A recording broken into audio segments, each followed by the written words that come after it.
반도체? P형. P형 반도체. 그래서 5번에 N형 반도체 찾으라고 했으니까 못 찾으면 돼. 가. 알겠습니까? 이렇게 보시는 거야. 자, 8번 그림 봐. 8번 그림 보면 A 쪽에는 뭘 부각시켰니? 양보. 그러니까 이거 무슨 반도체? P형 반도체고요. B는 뭘 부각시켰니? 자유전자. 그러니까 무슨 반도체야? N형 반도체. 한 번만 다시 갈게요. 자, 64페이지 봐. 64페이지 보시면 64페이지에 가그림 봐. 양봉하고 자유전자의 개수 세봐. 가그림. 이거 똑같지? 이거 뭐라고 해야 되니? 순수 반도체라고 하는 거야. 알겠어? 개수가 똑같잖아. 순수 반도체야. 나는 뭐라고 해야 되니? N형 반도체야. 자유전자가 더 많잖아. 알겠습니까? 이렇게 돼. 답 골라.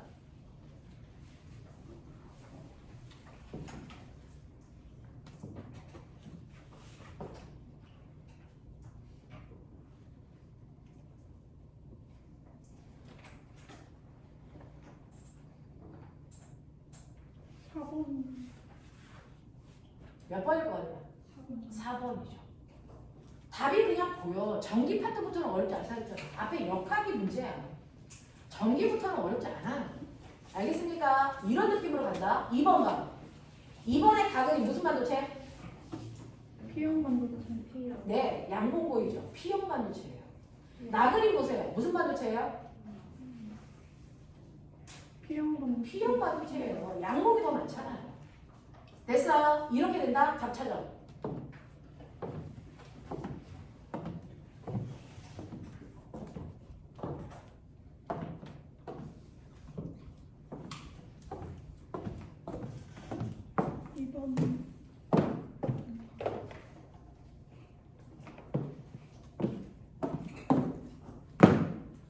답이 몇 번입니까? 보시면 가는 인듐은 음이온이 된다라고 했는데요. 인듐이 뭐가 되는 거냐면 보면 기억이 문제인데요. 지금 인듐을 집어넣었더니 P형 반도체가 됐다는 얘기야. 그러면 인듐은 몇 쪽이어야 돼? 13쪽이야. 그래서 우리가 몰라도 인듐은 그럼 13쪽이겠네? 자, 가지면 되고요. 그 다음에 이 순간이 어떤 순간이냐면 왼쪽, 오른쪽에 있던 자유전자가 인듐 쪽에 와. 알겠어? 인듐은 13쪽이라서요. 이렇게 걔가 인듐이라는 아이가 들어가면 되죠? 얘가 원래 이런 구조로 되어 있어야 중성이야. 지가 가지고 온 전자가 3개밖에 없거든. 됐어? 이게 중성이야. 근데 옆에 있던 전자 하나가 얘한테로 훅 들어오면 됐어? 얘는 뭐가 되니? 전자를 얻은 거죠. 무슨 이온이 돼요? 마이너스 음이온이 돼요. 그 상황을 그린 거야. 알겠어? 그래서 기억은 전자가 얘한테 가고 있으니까 얘는 음이온이 될 거다. 맞는 얘기고요. 니은에 나에서 밖에 준위의 전자는 아래쪽의 전자는 반도체 내부에 자유롭게 움직일 수 있니? 라고 했는데 자유롭게 움직일 수 있는 아이는 전도띠에 있는 전자들이야. 알겠어? 밖에 준위에 있는 아이들은 보지 마. 얘네들은 안 움직여. 알겠습니까? 그래서 자유롭게 움직이는 전자들은 전도띠에 있는 아이들이 자유롭게 움직입니다. 자, 그 다음에 디귿. 나에서 양봉은 전도띠로 전이한 전자들에 의해서만 생겼니? 라고 했는데 거기에 보시면 전도띠로 움직인 전자가 4개밖에 없죠. 네. 근데 양봉은 더럽게 많죠. 네. 거기로 움직인 전자들만 양봉을 만들 순 없다는 거죠. 밖에 준위에 있는 전자들이 움직여서 뚫어놓은 양봉들이 더 많아. 알겠습니까? 이런 얘기야. 그래서 맞는 건 기억밖에 없어. 되겠니? 1번으로 가시면 돼요. 자, 그러면 이런 식으로 내가 P형 반도체와 N형 반도체의 구조 이해했어. 그러면 이 반도체를 잘 만드는 나라가 우리나라라고 했는데 반도체의 종류. 반도체의 종류는 다이오드와 트랜지스터가 있어요. 자, 여기서 트레는 트라이. 됐어. 다이는 더블. 에서 온 앞에 있는 단어. 됐어. 네. 트라이하고 더블은 뭘 얘기하니? 개수. 됐어. 더블은 몇 개? 네. 그래서 얘는 다이오드는 반도체 2개를 접합시켜서 만든 반도체. 그걸 다이오드라고 해. 알겠어? 다이오드 중에서 가장 유명한 거, 너 알고 있는 거? LED. 네, LED. 또 한국말로 발광 다이오드. 들어본 적 있어? 오케이. 얘가 가장 유명해요. 트랜지스터는요, 반도체를 3개를 쓴 거야. 트라이에서 온 거니까. 이 3개를 쓸 때요. 반드시 PMP 또는 MPN으로 가운데만 다르게 쓰면 돼요. 알겠어? 이렇게 만들어 놓은 건 트랜지스터. 반도체 3개를 한 세트로 만들어 놓은 건 트랜지스터고요. 2개를 한 세트로 만들어 놓은 건 다이오드입니다. 얘는 물투로 올라갔으니까 안 배워요. 그냥 있다는 것만 알아두시면 돼요. 다이오드만 배우시면 되는데. 다이오드에 P형 반도체와 N형 반도체가 있어. P형 반도체에 뭐 있다고? 양광. N형 반도체에 뭐 있다고? 자유전자. 이런 거 있어요. 됐죠? 얘네들을 전류를 흐르게 하기 위해서 이렇게 회로도에 연결을 해서 건전지를 연결할 건데 전류가 잘 흐르는 방향으로 건전지의 뿔말을 위치시켜야죠. 그거를 우리가 순방향 전압을 걸었다 이렇습니다. 어떻게 거는 거냐면 P형 쪽에 플러스 건전지가 오게 연결하는 게 순방향이야. 그래서 못 외우면 병신. P뿔. 알겠어? P뿔. 못 외우면 병신이다. 이게 순방향 전압이다. 알겠어? 그러면 P형 쪽에 플러스를 걸면 왜 전류가 잘 흐르는지 납득해봐. 자, 꼬맹아. 전류가 잘 흐른다는 건 전자들이 한쪽 방향으로 잘 이동시키면 되는 거지. 맞죠? 오케이. 자, 그랬을 때 P형 쪽에 플러스를 걸면 양공은 무슨 극을 띠고 있냐? 뿔이냐 마이너스냐? 플러스를 상대적으로 띈다 그랬어. 그러면 플러스가 양공을 플러스를 띠고 있으니까 이 새끼를 밀어. 됐어? 그래서 얘가 밀려서 어디로 오냐면 P형과 N형의 정확하게 가운데 여기를 부르는 명칭이 있어요. 여기가 접합면. 그래서 양공이 접합면 쪽으로 밀린다. 그리고 반대쪽으로 N형 쪽에 마이너스를 걸면 여기에 있는 자유전자가 어떻게 될까? 밀리죠. 어디로? 접합면 쪽으로 밀리죠. 됐어? 양공도 접합면, 자유전자도 접합면 쪽으로 밀리면 됐어? 그동안 자유전자들은요. 옆으로 얘가 자꾸 미니가 가고 싶었는데 여기에 전자가 있을 수 있는 빈 공간이 없었거든. 그래서 못 넘어왔어. 그래서 전류가 못 흘렀어. 근데 요번에는 여기에 뭐가 생겼니? 양공, 빈 공간. 그럼 어떻게 될까? 전자가 밀려왔는데 빈 공간이 있어. 아싸! 이거 타고 건너가. 됐어? 그걸 계속 반복해. 이게 뭐야? 전류가 흐르는 거죠. 됐어? 그러면 양공이 없을 때보다 양공이 있을 때 전류가 흐르는 속도가 훨씬 뭐해질까? 빨라지겠죠. 그래서 전류가 잘 흐르게 되는 거야. 알겠냐? 그러니까 전류가 잘 흐르려면 양공도 자유전자도 접합면 쪽으로 서로 밀어버려야 되거든. 그러니까 양공이 있는 쪽에 플러스, 자유전자가 있는 쪽에 마이너스를 걸어줘야 자유전자가 양공을 잘 타고 건너갈 수 있어. 알겠어? 그러면 전자가 어디에서 어디로 갔니? N형에서 P형 쪽으로 누가 갔니? 전자가 이동했죠. 그럼 전류의 이동 방향은? 전류의 이동 방향은 전자가 이동하는 방향과 같은 방향, 반대 방향? 반대. 그러니까 전류는 어디에서 어디로 흐릅니까?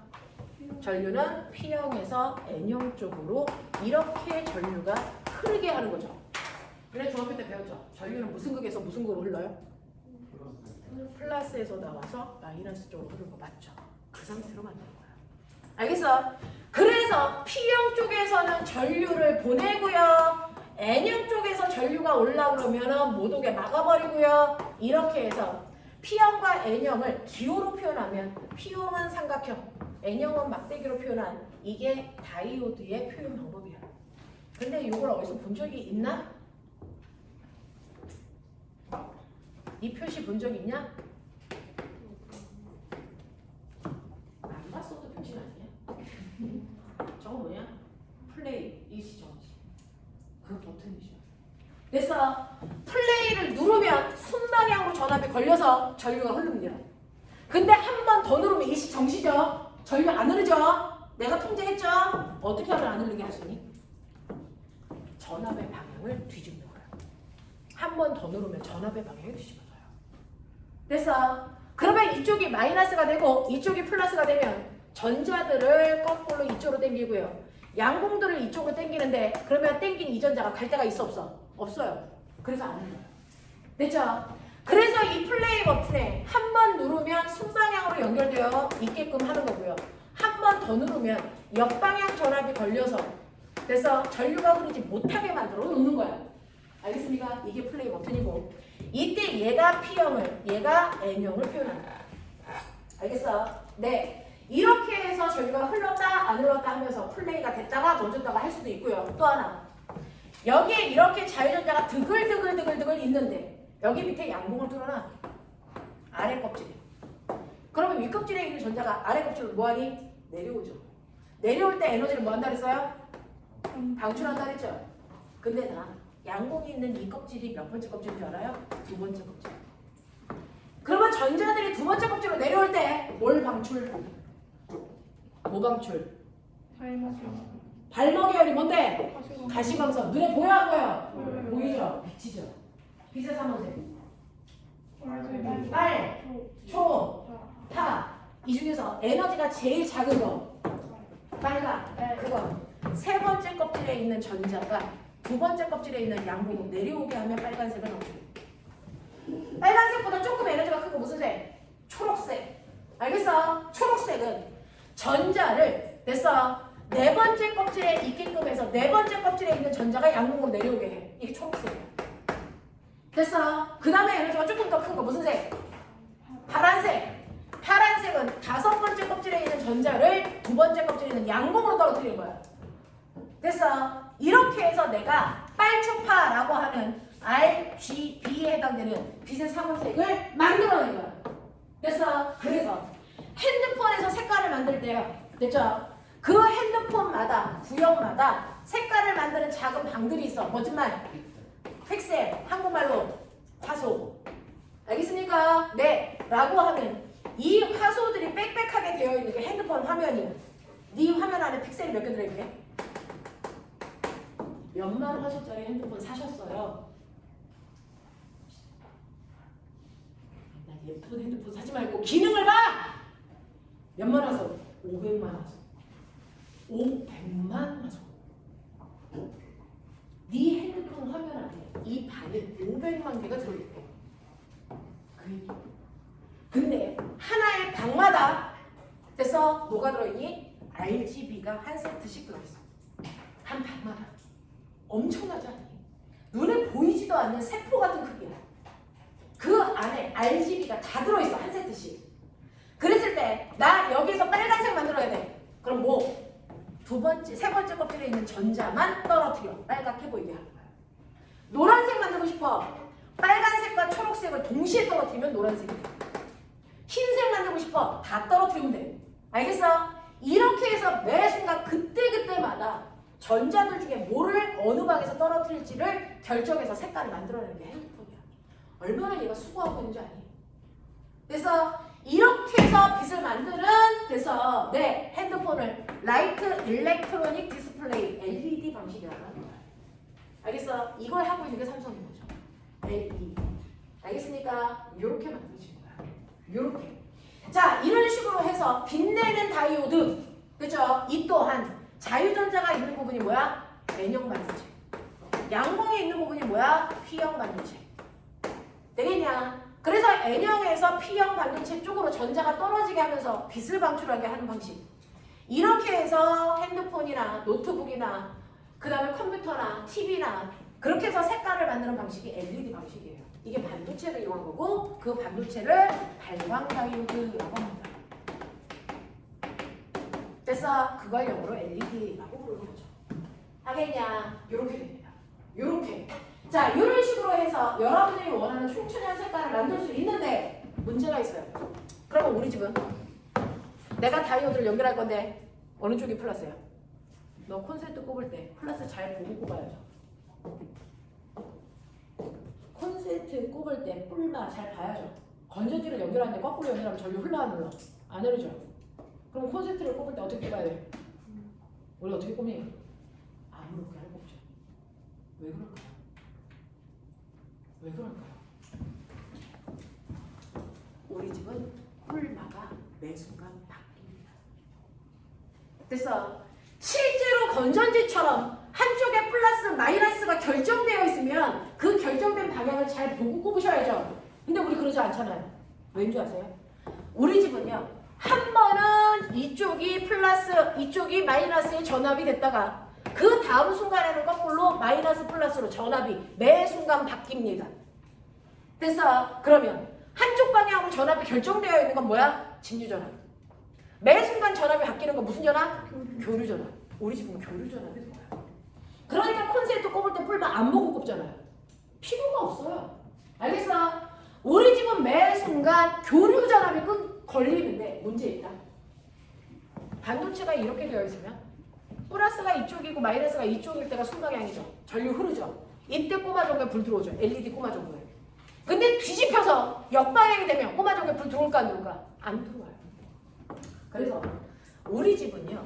교류 전압 때문에 교류 전류가 흐릅니다. 그 교류를 어떻게 그리냐면 우리 집은 교류 전류가 흐르는데요. 한쪽 방향으로 흐르는 한 방향을 플러스 방향으로 하면 반대 방향은 뭘로 하면 돼? 마이너스 방향이죠. 그래서 우리 집의 전류는 주기적으로 플러스 마이너스가 이렇게 되는 전류가 우리 집에 흘러요. 그래서 우리가 중학교 때 했던 직류 전류는요. 무조건 한 방향으로만 흐르고 세기도 변하지 않는 됐어? 플러스 5A 이런 식의 전류만 흘렀어. 이걸 우리가 뭐라 그랬어? 직류 전류라고 했어. 근데 실제로 우리 집은 직류 전류가 아니고 전압이 교류이기 때문에 전류도 교류 형태로 흘러요. 됐어? 그럼 차이 좀 보세요. 직류 전류는 세기도 안 바뀌고 방향도 안 바뀌죠. 근데 교류 전류는 매 순간 세기와 방향이 계속 바뀝니다. 됐어? 이 전류가 흘러. 그럼 어떻게 될까? 내가 여기다가 LED로 만들어 놓은 꼬마 전구를 만들어 놨는데 한 번은 순방향이 흐르면서 전류가 들어와. 근데 한 번은 역방향이 되면서 전류가 끊겨. 그러면 얘가 그래서 LED는 어떤 일이 발생할까? 사이클 중이죠. 꺼졌다 켜졌다. 그럼 어떻게 돼? 그럼 내가 시골집하고 춤춰야 되겠지. 됐어? 사이클 조용히 된단 말이야. 알겠냐? 근데 그러지 않지. 왜 그럴까? 들어오는 건 교류인데 얘 왜 계속 켜져 있어? 보여요? 자, 네가 가지고 있는 67페이지 왔다.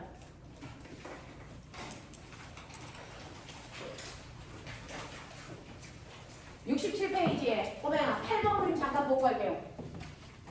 8번은요. 자, 거기에 보시면 다이오드 있어요. XY. 어느 쪽이 P형이고 어느 쪽이 N형인지 안 가르쳐준대. 됐어? 자, 근데 이 I는요. 됐죠? 네. 스위치를 A에 연결해봐. 그러면 직류 전압 걸리지. 맞아? 자, 이렇게 되면 빛이 켜진대. 이렇게 되면 거기에 있는 다이오드가 빛이 켜진대요. 이쪽이 플러스고 이쪽이 마이너스 이렇게 연결되어 있는 전압에 연결을 하면 여기 반도체에 불이 켜진대. 그럼 빨리 봐. 이게 무슨 금? 플러스. 그러니까 여기가 무슨 형? P형. 여기가 뭐? N형. 판별했죠? 됐죠? 판별했다? 됐죠? 그래놓고 이 새끼를 바꾼대요. 이제 스위치를 어디에 연결할까? B에 연결해. 그러면 직류 전압이 아니고 교류 전압이 걸리는데 교류 전압은 태극마크 표시 이렇게 하시면 교류 전압이야. 그 표시 있죠? 여기다 연결해. 여기다 연결하면 한 번은 뿔망, 한 번은 맞뿔. 그러면 어떻게 될까? 어떻게 될까? 말해봐.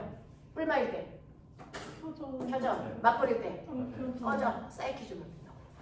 알겠습니까? 요 얘기야. 다 찾아봐.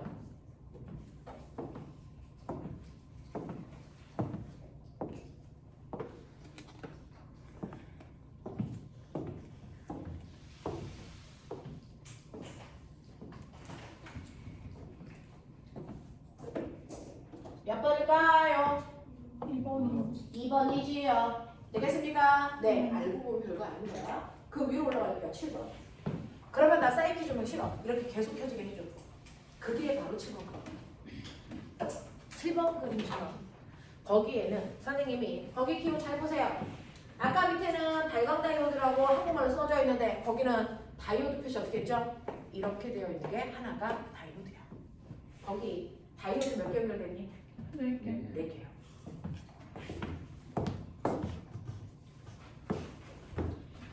다이오드가 4개가 연결되어 있는데 그렇게 마름모 형태로 연결되어 있으면 됐죠? 아무리 교류 전류라도 매 순간 전류가 흘러요.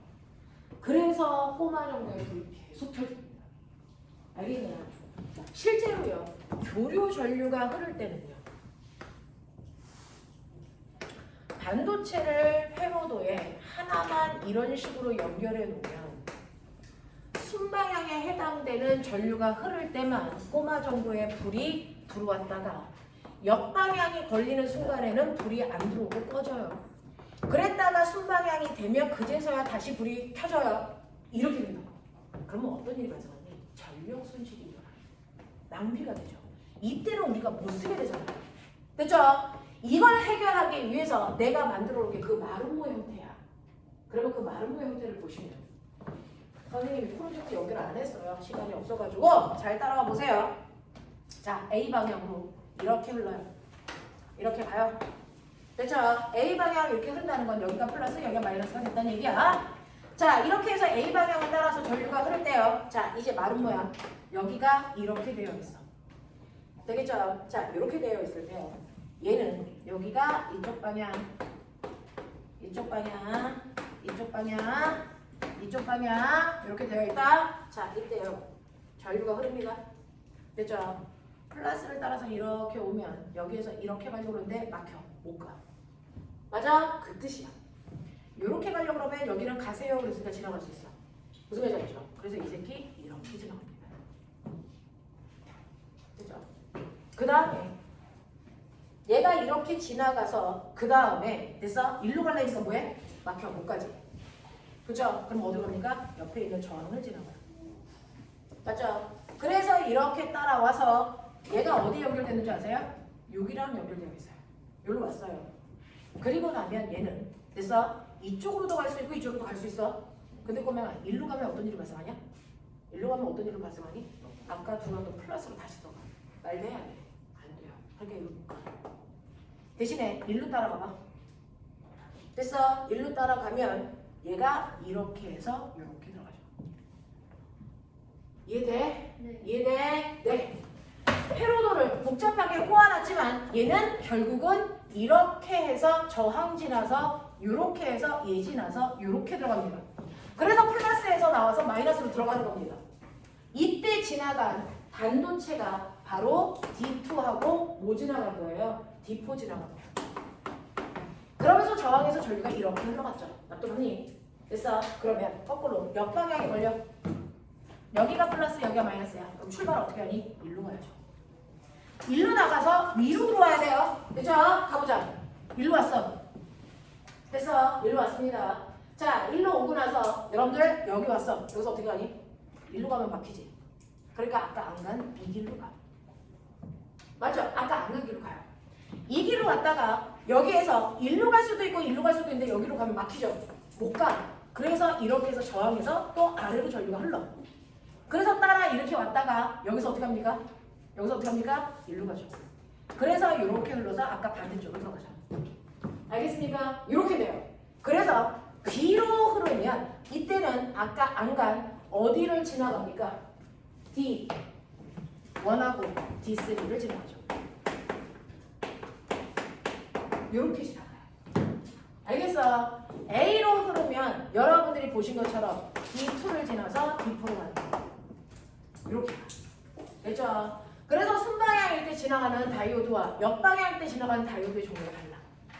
알겠냐? 이렇게 되는데 그럼 어쨌든 간에 선생님 어떻게 되는지 어쨌든 간에 이 저항이라는 물체는 순방향의 전압이 걸리던 역방향의 전류가 걸리던 상관없이 전류는 항상 저항에서는 한쪽 방향으로만 흐르는 직류 전류가 흐르게끔 만들어 놓은 거고 그리고 순방향일 때도 역방향일 때도 여기에 전류가 지나가 꼬마 정도의 불 들어와. 알겠습니까? 네, 그러니 순방향일 때도 전류 흘러 역방향일 때도 전류 흘러 근데 전류가 흐르는 방향이 순방향과 역방향일 때 저항에 흐르는 전류 방향은 똑같은 방향으로 흐르게 만들어 놓은 거야. 알겠습니까? 이렇게 돼요. 이렇게 됩니다. 이런 식으로 만들어서 교류 전류가 흐르는 우리 주 집에도 그래서 항상 한 방향으로 전류가 저항을 지나갈 수 있게끔 만들어 놓고 매 순간 전류가 흐르게 만들어 놓은 거. 그게 바로 반도체 4개로 가능합니다. 됐어? 그래서 이렇게 만들어 놓은 겁니다. 그죠? 하나.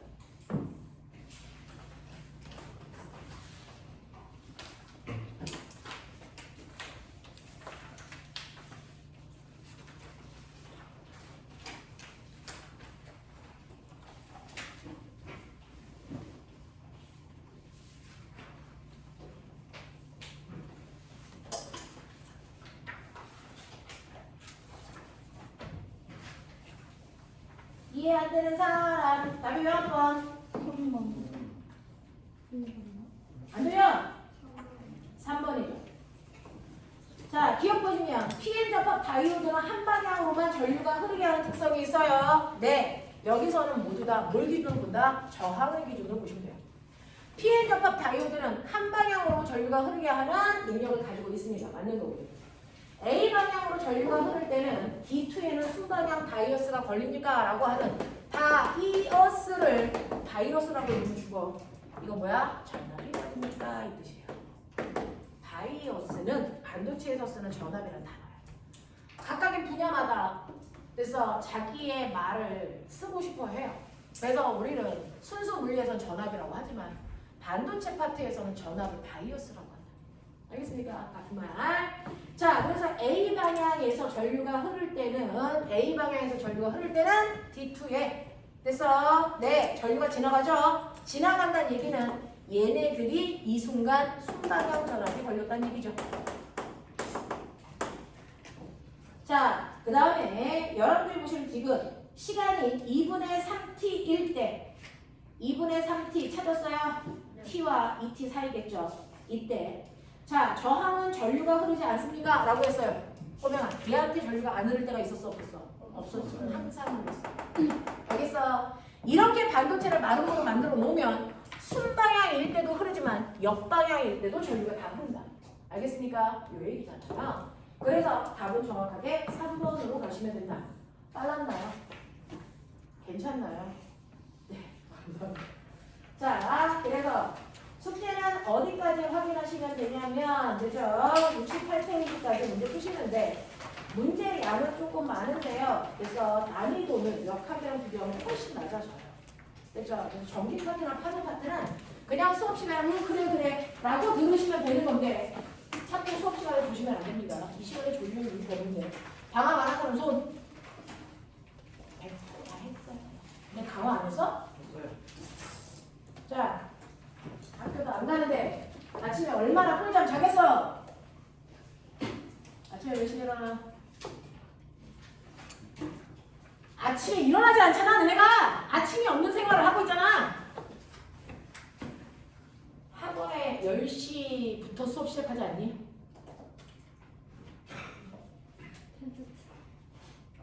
네. 10시부터 시작하거나 12시부터 시작하거나 둘 중에 하나 아니야? 막 5시에 시작하는 학원은 아닌 거잖아. 그치? 아침을 좀 만드시면 되는데 선생님 집에는 특이한 아이가 있어요. 고3. 우리나라는 아무도 고3을 건드리지 않습니다. 고3인 아이가 있죠. 걔는 7시에 일어나서 스터디 카페에 갑니다. 그러다가 학원에서 수업이 있는 시간만 잠깐 갔다 가고 아침에 7시에 안 일어나면 걔는 극단적이에요. 2시에 일어나요.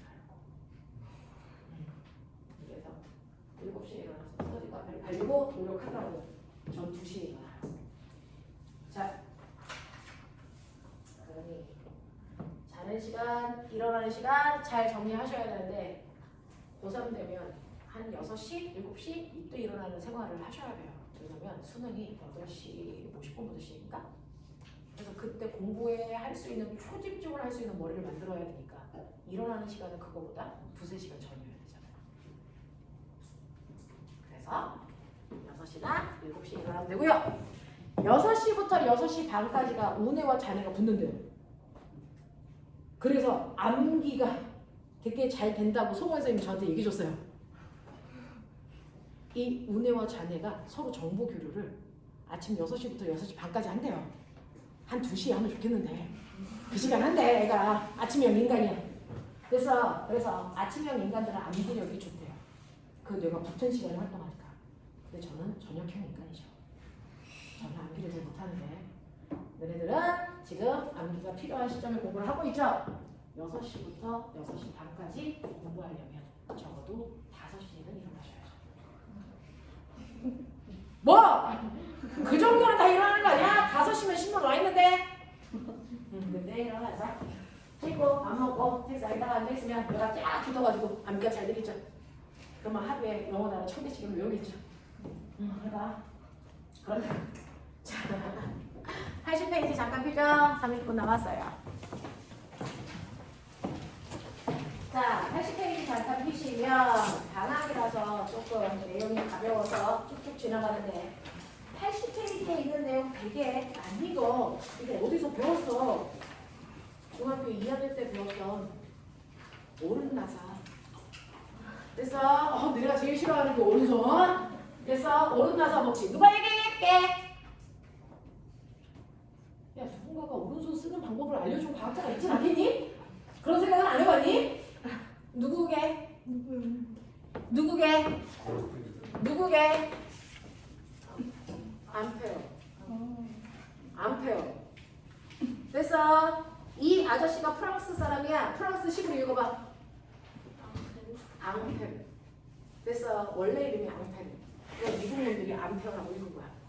됐어. 그래서 앙페르에 오른나사 먹자. 알겠습니까? 이 얘기야. 자, 그거 하자. 이거 잠깐만 할게요.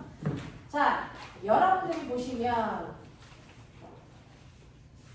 은영, 좀 잘했어? 네. 자, 선생님하고는요, 오늘 자성에 대한 얘기를 먼저 하고 와서 앞에 내용들을 조금 할 건데, 자, 일단은 이거 펴두시고요. 저랑 여러분들 중학교 2학년 때 배웠던 이 내용은요, 지구상에 전류가 흐르는 물질이 있어. 그 전류가 흐르는 물질 주변에는 자석이 없어도 뭐가 생겨? 자기장이 생긴다는 거야. 됐어? 그러면 무슨 말이냐면 선생님은 어렸을 때요, 전류에 의해서 생기는 전기력과 자석에 의해서 생기는 자기력이 전혀 별도의 힘이라고 배웠어요. 그래서 자석은 자석이고 전류는 전류야. 됐어? 라고 배웠단 말이야. 근데 알고 보면 사실은 전류가 흐르는 주변을 보면 반드시 그 전류가 주변에 뭘 만든다고요? 자기력이 작용하는 공간, 자기장을 만든다. 됐어? 그래서 자석이 없어도 전류만 도선해서 흐르게 하면 나침판의 바늘이 뭐한다? 움직인다. 알겠습니까? 왜? 나침판의 바늘은 누구만 움직이게 할 수 있어? 자석만. 근데 전류가 흘러도 나침판의 바늘이 움직인다는 얘기는 전류가 뭘 만들었다는 거야? 자석. 알겠어? 네. 자기장을 만들었다는 얘기야. 됐냐? 그걸 증명한 사람이 누구라고? 암페르라고. 알겠죠? 네. 그래서 전류가 흐르는 주변에 자기장이 생겨. 이때 이 현상을 설명하는 게 뭐냐면 전류에 의한 자기장. 이걸 우리나라 중학교 2학년 학생이 배우죠. 이 단원에서 배우죠. 그러면 나 궁금해. 거꾸로도 가능하네? 자석으로 전기 만들 수 있어? 그거 묻는 거야. 거꾸로 자기장으로 전류 만드는 거 가능하니? 이거 가능해. 전류가 자기장을 만들었는데 자기장이 전류를 못 만들겠어? 누가 생각해도 가능하지 않겠니? 됐죠? 자, 이거를 우리나라 중3 때 배워. 되겠어? 이게 5단원이야. 중3 5단원. 알겠습니까? 이렇게 됩니다. 자, 그러면 이런 식으로 자기장으로 전류를 만드는 건 뭐라 그러니? 이거를 전, 자, 기, 유, 도 라고 하는 거야. 알겠어? 그래서 이 두 개를 배우는 거야. 중학교 2, 3학년 때 배웠던 내용을 됐어? 다시 배우는 거야. 자, 그래서 여러분들은 첫 번째 전류에 의한 자기장에 대해서 배우자. 이 전류에 의한 자기장으로 만든 도구. 선풍기, 에어컨, 냉장고 속에 들어있는 거 뭡니까? 전동기. 아니야. 그래서 내 전동기 구조 중일 때 배웠어. 이걸로 만든 도구. 수력발전소, 화력발전소, 원자력발전소에 뭐예요? 발전. 이게 이거야. 됐어? 네. 발전소에서 아저씨들이요, 자석으로 뭐 만들어줘? 전류 만들어서 우리 집에 보내주는 거야. 알겠냐? 그러니까 발전소에서 사용하는 원리가 뭐라고? 전자기 유도. 알겠어? 그걸로 전기 만들어서 우리 집에 보내주는 거고, 그걸로 전기를 만드는 도구를 발전기라고 부르는 거죠. 알겠습니까? 요거야, 요거. 요 두 개 배우자고. 알겠어? 중학교 때 배웠던 회로도 오음의 법칙. 됐어? 회로도는 고1 때 안 나와요. 얘님, 회로도는 안 나와. V는 IR만 기억하고 있으면 돼. 알겠어? 다행이지. 됐지? 그거 하느냐고 뭘 빠져줬을 때. 옛날에는 물리 문제 중에 제일 어려운 게 바로 역학이나 전기 파트에서 회로도였거든요. 그래서 물 문제 5년 전, 6년 전 물 문제 보면 한 페이지가 그냥 회로도야. 저항이 더러워. 저항이 이렇게 돼서 얘가 다 저항이야. 이게 회로도야. 여기도 있어. 이런 식으로 되어 있어. 이거 합성 저항이 얼마야? 이거 구하는 게 물 문제야. 알겠어? 그러면 애들이 그 다음 페이지로 넘겨. 어차피 풀어도 답이 안 나오거든. 이런 거야. 근데 요즘에 이런 문제가 안 나와. 의미가 없거든요. 됐어? 이런 문제 안 나와. 그래서 회로도에 대한 얘기는 여러분들이 중학교 때 배웠던 거 그것만 기억하고 계시면 되고요. 부위는 아예 안 기억하고 가자. 됐어? 지금은 이 얘기예요. 자, 그러면 여러분들이 가지고 있는 60페이지의 문제 보시면 자석과 자기장인데요. 보면 자석이라는 게 이렇게 있어. 자석은요, 서로 반대되는 두 개의 극을 가지고 있어요. 서로 반대되는 두 개의 극을 우리가 쌍극자라고 해요. 됐죠? 무슨 극 무슨 극이냐? N극, 무슨 극? S극. 이렇게 두 개가 있죠. 자, 이러한 자석을 여러분들이 보시는 것처럼 N극과 S극을 가지고 있는 두 개의 자석이 있는데 이 자석을 꼬맹아 옆에다가 S극을 놓으면 뭐하냐? 네, 밀어내죠. 멋진 말 뭐? 청력. 같은 반대극을 놓으면 어떻게 되냐? 당기죠. 멋진 말 뭐? 인력.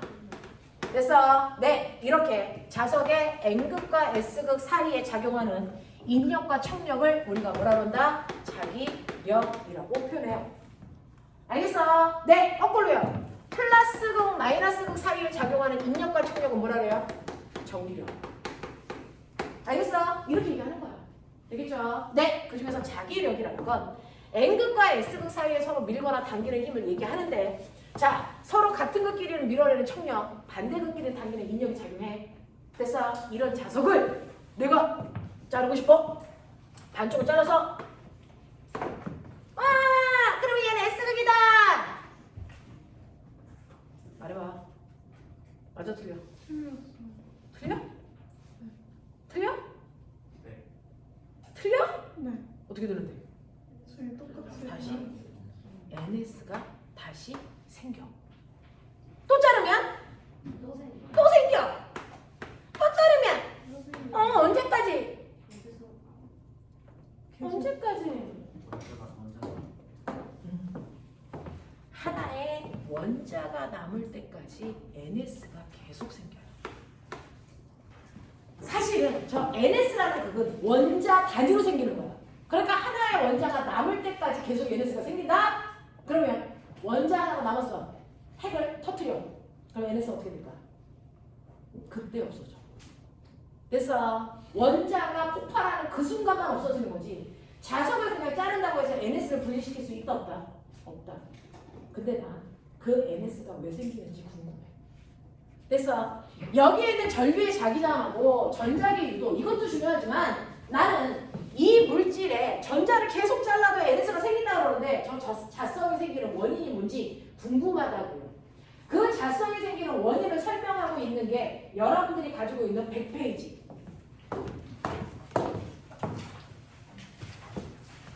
여기에요. 그래서 이거를 짧은 시간 내에 잠깐 설명할 수 있을 것 같아서 요거 해드릴 테니까 요거까지 오늘 좀 나가죠. 자, 제목이 뭐냐면 물질의 자성이에요.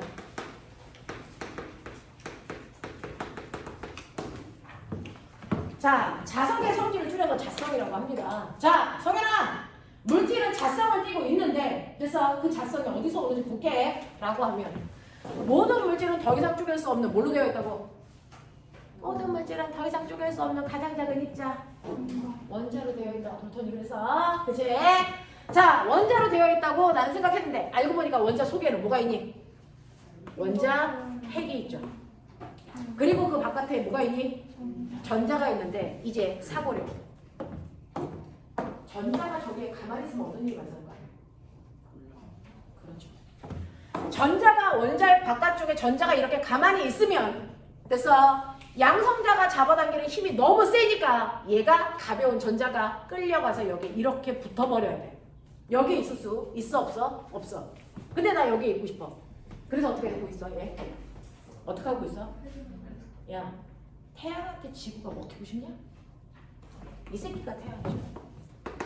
여기에 있는 게 지구죠. 지구가 태양한테 먹히면 우리 다 죽어. 너무 뜨거워서. 근데 안 먹히고 있지. 왜 그럴까? 돌고 있어서. 이렇게 회전하는 물체는요. 대단히 빠른 속도로 회전하면 회전할수록 밖으로 튕겨나가려는 힘이 생겨요. 멋진 말. 멋진 말. 원심력. 이 생기는데 이게 안으로 잡아당기는 힘. 됐어? 네, 그 구심력이랑 크기가 10N 같다면 어떻게 될까요? 네. 얘는 안으로 들어가지도 밖으로 튕겨나가지도 않고 계속 그 위치를 회전할 수 있게 된다.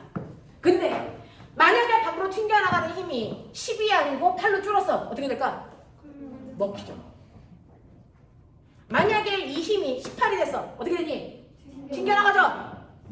그러니까 힘 조절 정확하게 하셨어야죠. 맞아? 그걸 정확하게 하고 있는 게 누구다? 지구다. 지구는 매 순간 태양이 잡아당기는 이 구심력에 해당되는 이 힘이 뭐니? 바로 만유인력이야.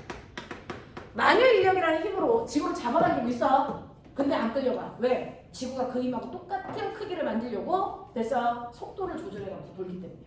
원심력이 만들죠. 됐어. 그래서 안 끌려가. 이 속도를 조금이라도 변화시키면 됐어. 네, 지구는 태양한테 먹히거나 우주로 날아가거나 둘 중에 하나야. 그러니까 가끔가다 슈퍼맨 영화 같은 거 보면 지구가 도는 속도를 그 새끼가 변화시키지. 그럼 우린 죽어. 안 되고 불법이야. 알겠어? 그러면 안 돼. 지금이 딱 정확한 속도를 가지고 있어. 됐어? 그렇지 않은 애들은 태양이 생겨날 당시에 이미 태양한테 먹히거나 우주로 날아가서 걔네들은 없어진 거야. 그 속도를 지키고 있는 수금지와 목도 천에만 우주에 남아있어요. 알겠습니까? 이렇게 된 거야. 그것처럼 원자 핵 주변을 돌고 있는 전자들은요. 그래서 구심력을 뭘로 만드니? 전기력으로 만들어요. 구심력이 생겨. 그 구심력으로 당기는데 끌려가지 않기 위해서 그래서 구심력과 똑같은 크기의 원심력을 만들려고 뺑글뺑글 돌고 있는 거예요. 아, 그렇구나. 나 나트륨 알아. 됐어. 나트륨 원자번호 몇 번? 11번. 그러니 원자 핵속에 양성자가 11개 들어있어. 그럼 바깥쪽에 전자 몇 개 있을까? 11개가 있겠지. 11개의 전자들이요. 모두 다 양성자한테 먹히고 싶지 않아서 대단히 빠른 속도로 커다랗게 뺑글뺑글 도는 지구로 얘기하면 뭐하고 있니? 지구로 얘기하면 뭐하고 있니? 공전. 하고 있죠? 근데 이거는 천체 단위에서만 쓰는 단어야. 됐어? 이 단어 쓰면 안 돼. 자, 저 공전을 얘기하는 걸 전자에 무슨 운동한다 그러니? 궤도 운동이야. 궤도 운동하고 있어. 또 전자는 끌려가지 않기 위해서 뭐 하는 줄 아세요? 지구처럼 그 자리에서 나 혼자 뺑글 도는 모두 하고 있어. 거짓말! 자전. 근데 이 단어도 쓰면 안 돼요. 이거 천체에만 쓰는 거야. 이거 뭐라 그러니?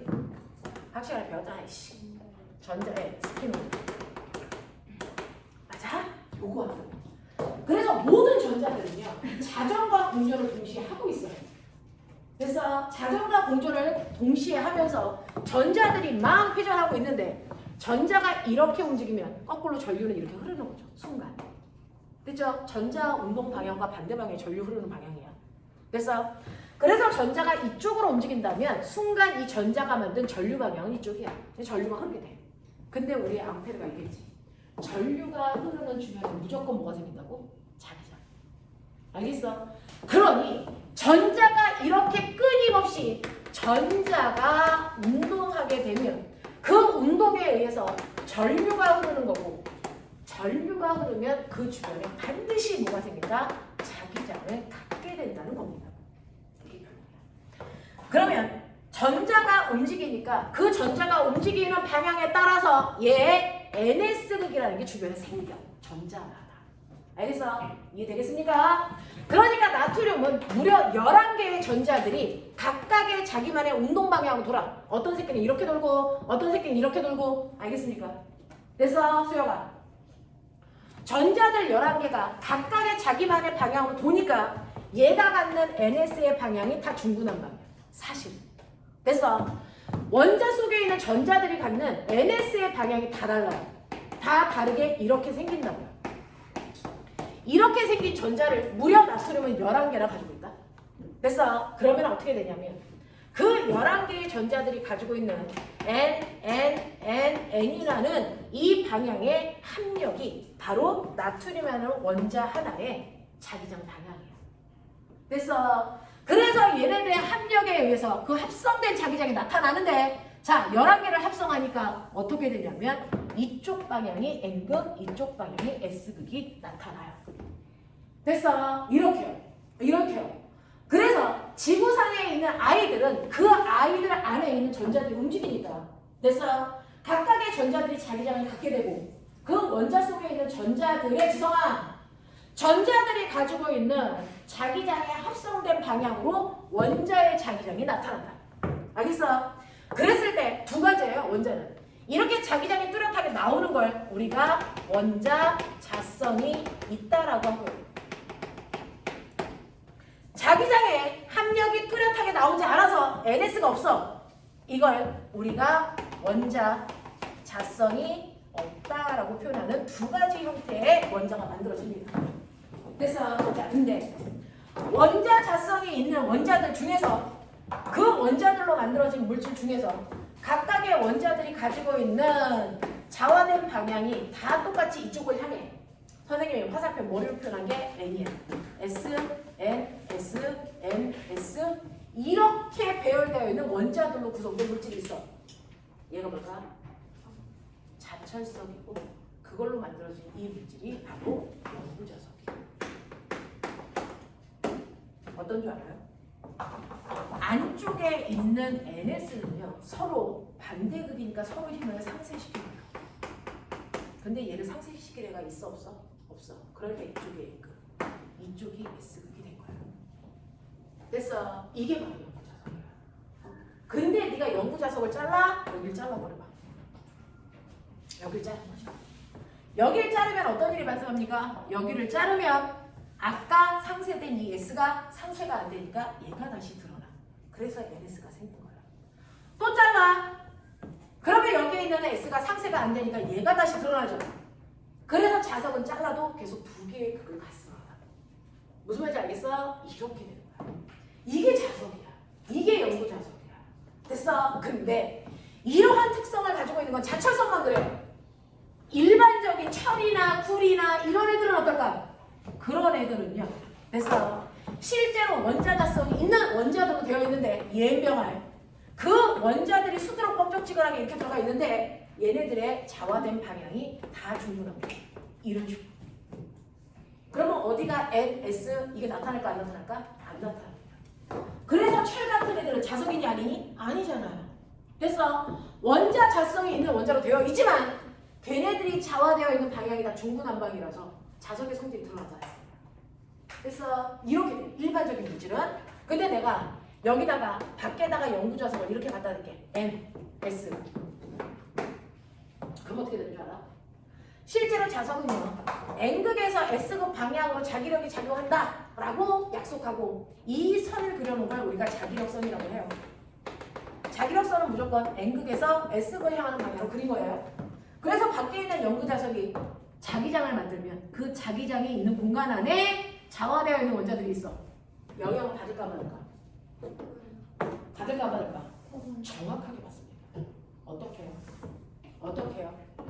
밖에 있는 자기장 방향과 같은 방향으로 이 새끼들이 다 틀어져. 다 틀어져. 그래서 다 이렇게 자화돼. 얘와 같은 방향으로 자화돼. 알겠어? 그럼 꼬맹아 여기 무슨 급? 대가리잖아. N. 무슨 급? S. N. S. N. S. 이렇게 자화돼. 됐어? 그러면 중간은 지네들끼리 상쇄되더라도 여기가 무슨 극이 되니? N극. 여기가 무슨 극이 되니? S극.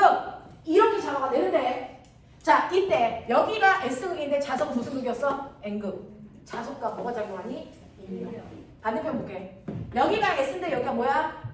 N. 무슨 력? 인력이 작용하는 방향으로 자화하게. 알겠습니까? 네. 그랬다가 문제는 이거야.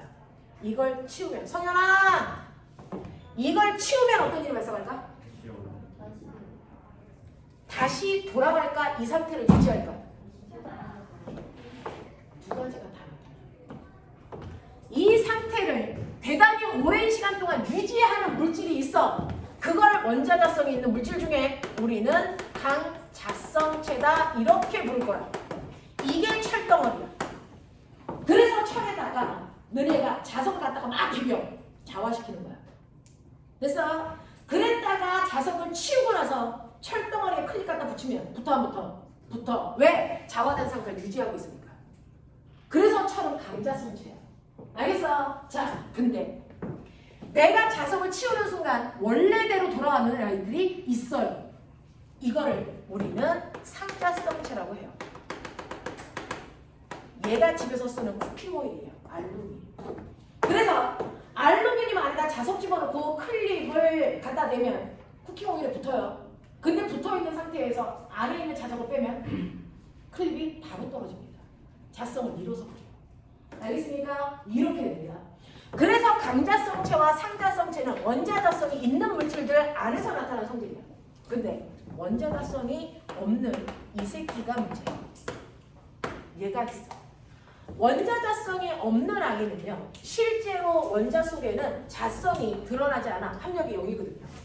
자성이 없는데 밖에다가 내가 자석을 갖다 댄다? 영향 받을까 안 받을까? 받아. 황당하죠?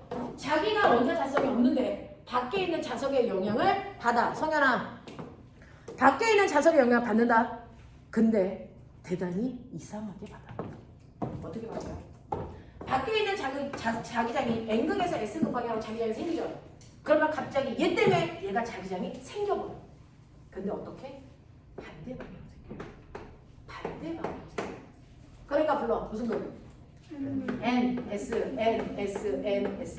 중간은 상세. 가장 끝이 드러나. 여기 무슨 극? N극. 자석과 무슨 력? 천력. 여기가 무슨 극? S극. 자석과 무슨 력? 천력이 생기는 방향으로 됐어. 자화. 알겠냐? 원자자성이 없는 애는 자석을 갖다 대면 자석을 밀어내는 자석과 반대되는 힘을 만들어내요.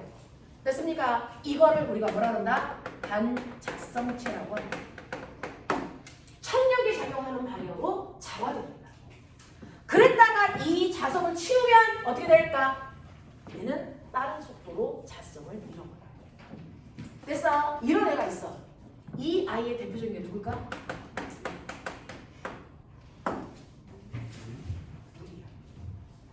물이 그래. 됐어? 물이 그래서요. 어떻게 되냐면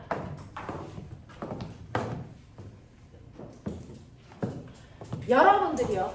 쫄쫄쫄쫄 물이 나오게 해. 물이 이렇게 수도꼭지에서 쫄쫄쫄쫄 나오게 한다. 자, 그래놓고요. 여기에 전기를 띠고 있는 대전체를 갖다 대면 화학 시간에 배웠어. 물빨이 어떻게 된다고? 어느 쪽으로? 대전체 쪽으로 아니면 반대쪽으로? 대전체 쪽으로 끌려가. 물은 반드시 전기를 띤 물체를 갖다 대면 됐어? 전기를 띤 물체 쪽으로 끌려간다? 왜? 물 자체인 H2O가 플러스 마이너스 극을 가지고 있는 극성 분자라서 그래요. 알겠어? 그래서 플러스를 갖다 대면 마이너스를 띠고 있는 산소가 이쪽으로 와서 끌려가고요. 마이너스를 갖다 대면 플러스를 띠고 있는 수소가 그쪽을 향해 가기 때문에 또 끌려가요. 그래서 물은 무조건 전기를 띠고 있는 대전체를 갖다가 대면 물빨이 그쪽으로 끌려갑니다. 알겠어? 네. 근데요. 자석 갖다 대면 어떻게 될까요? 자석 갖다 대면 어떻게 될까요? 집에 가서 해봐. 자석, 아주 센 자석을 갖다 대셔야 돼요. 왜? 상자성과 반자성의 이 힘은 대단히 약하게 나타나기 때문에 그걸 눈으로 보고 싶으면 상대적으로 자석이 세야 됩니다. 알겠어? 자, 여기에 엄청나게 센 N극을 띠고 있는 자석을 갖다 대면 쫄쫄쫄쫄 흐르던 물빨이 어떻게 될까요? 밀려요. 왜? 물은 반자성체니까. 자석에는 반발력이 작용하고요. 전기에는 끌려가는 힘이 작용해요. 알겠어? 물이 더럽게 특이해요. 알겠죠? 이렇게 반자성의 성질을 띠고 있기 때문에 물빨이 밀립니다. 해보세요. 자, 이런 반자성체를 띠고 있는 이 아이들이 대부분 누구예요? 얘네들이 바로 오늘 배운 절연체들이 대부분이죠. 절연체들이. 됐어? 절연체들이 대부분 이렇기 때문에요. 실제로요. 내가 엄청나게 센 자석이 있어. 거기에 절연체의 물체를 이렇게 올려놔. 그러면 얘가 여기가 M극, 여기가 S극으로 잡아낸다. 뜰까 안 뜰까? 안 떠. 왜요? 얘 질량 있잖아요. 그것 때문에 지구가 잡아당기는 중력이 있죠.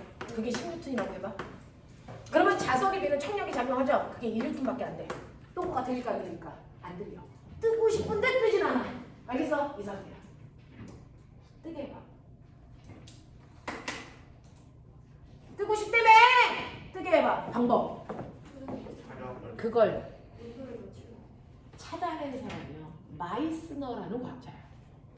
저 새끼를 띄우는 허경영 아저씨 만들 수 있다고. 알겠어? 자, 이걸 띄울 수 있어. 어떻게 하면 돼? 열나 차가운 온도로 끌고 가. 대단히 차가운 온도로 끌고 가면 이 반자성력이 순간 엄청나게 커져요. 그럼 이 새끼가 뭘까? 허공으로 갑자기 확 하고 떠요. 공중부양. 알겠어? 그 아저씨 엉덩이에 그거 있는 거야. 됐어? 네, 반자성체 엉덩이에 있는 거야. 그럼 떠! 알겠냐? 실제로 허공으로 떠. 됐죠? 그래서 얘가 허공을 팍 하고 날아가는데 날아갈수록 자석이랑 점점 뭐해지니? 자석이랑 점점 뭐해지니? 멀어지죠. 자석이랑 점점 멀어지면 자기력이 뭐해질까? 약해지겠죠. 그러다 보면 중력과 청력이 뭐예요? 같아지는 그 공간에 얘가 멈추겠죠. 이걸 발견한 사람이 누구? 마이스너. 그래서 그 사람의 이름을 딴 마이스너 효과. 알겠어? 근데 조건이 있어. 그냥 놔두면 이런 일은 안 생겨. 얘를 엄청나게 차가운 곳에 내는 거야. 대략 얼마? 대략 영하 200도. 이 절연체는요. 평상시에 상온에서도 저항값이 더럽게 큰 절연체예요. 근데 온도를 낮춰 가다 보면 됐어? 어느 순간에 갑자기 저항값이 뚝 떨어져서 얼마? 0이 된다는 거야. 됐어? 저항값이 뚝 떨어져서 0이 돼서 도체보다도 더 전류가 잘 흐르는 도체가 된 거죠. 이걸 뭐라 합니까? 그렇죠. 초전도체를 만들 수 있는 온도. 한 개의 온도. 이걸 라지 T라고 쓰고 얘를 뭐라 합니까? 임계 온도라고 해요. 그래서 임계 온도보다도 온도를 더 낮게 하면 갑자기 아이가 초사이언스가 되는 거야. 초전도체. 됐어? 그래서 저항값이 0이 돼서 엄청나게 센 전류가 흐르면서 그 전류가 됐어? 반대 방향의 자기장을 만들기 때문에 허공에 뜨는 거야. 알겠습니까? 그래서 띄울 수 있어. 그러면 꼬매야. 이 새끼를요. 내가 밀면 가다가 뭐하니? 아니야. 저거 말고. 자, 내가 얘를 밀어요. 밀면 얘 가다가 뭐 할까요? 멈추죠. 왜 멈췄어? 마찰력이랑 힘 받아서요. 마찰력은 왜 생겨? 물체가 바닥이랑 붙어있어서 그렇지.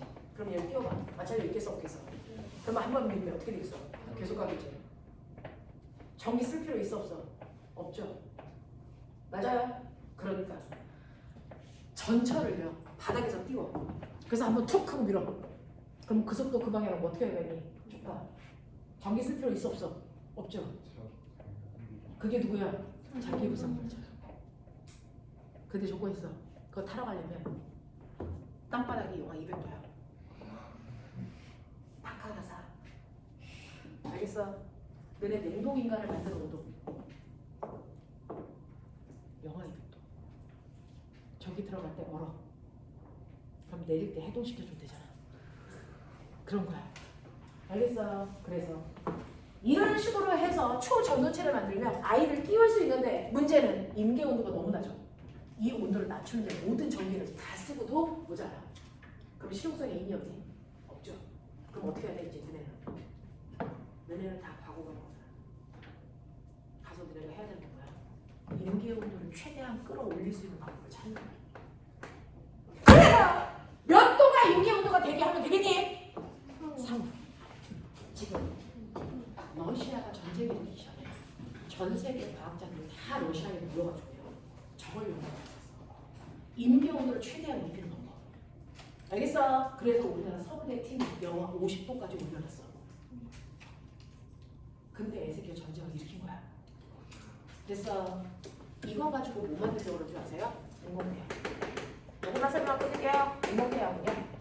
실제로요. 태양과 같이 핵융합을 하면 저번 주에 배웠어요. 자, 핵반응을 하면 엄청나게 질량이 감소하면서 에너지 방출하죠. 그걸로 전기 만들면 되겠죠. 근데 핵융합을 하기 위한 최소한의 온도 10만 도로 수소를 가열하면 돼. 됐어? 그러면 수소 4개가 헬륨이 되면서 엄청난 양의 에너지를 방출할 거야. 이걸로 전기 만들면 돼. 됐어? 근데 문제는 얘를 10만 도까지 올리려니까 수소를 올릴 수는 있어. 전자레인지에 넣고 돌리면 돼. 10만 도까지 올라가. 근데 문제는 수소를 담고 있는 그릇이 녹아버려. 그래서 못하고 있는 거야. 그럼 어떻게 하면 돼? 이 수소를 그릇에 담지 말고 그릇에 띄우면 되지. 그릇에 띄워서 얘만 가열하면 되지. 모유하면 되니. 마이스를 띄우면 되잖아. 그래서 수소만 가격하면 되잖아. 근데 문제는 있어. 그릇은 몇 도여야 돼? 영하 200도. 수소 몇 도여야 돼? 10만 도. 그게 문제인 거지. 근데 그걸 실제로 가능하게 했습니다. 우리나라에서 작은 규모의 인공태양을 가동시키고 있습니다. 임계호를 최대한 높였어요. 가능하게. 알겠어? 그걸 우리나라에서 최초로 했어요. 모르겠지. 작은 규모로 만들었어요. 이게 효율성이 되려면 커다란 규모로 만들어서 그래서 에너지를 돌리면 돼. 그러면 우리는 그래서 석유, 석탄 하나도 없이도 전기를 생산해서 전 세계에 수출. 그게 문제야. 그게 문제야. 알겠냐? 그래서 인공태양을 만들려고 하고 있고 그거의 근간이 바로 마이스입니다. 알겠냐? 네. 여기까지 할게요. 고생하셨습니다. 다음 주 이거 봐.